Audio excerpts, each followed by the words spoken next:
Ice cream daw, sabi nila. Ice cream, french fries, tsaka ano.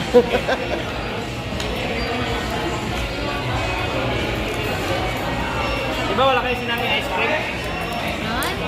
Wala. Meron, sabi nila.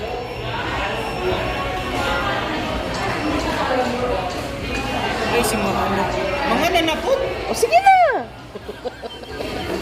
Ang yamot ko. Kumain na. Ano yung lang legend ng Dubai? Nasa Pilipinas ka pa. O sila na lang. Pakita mo lang kay Erin, okay? Kaya nga eh, kay Erin. Akala mo picture?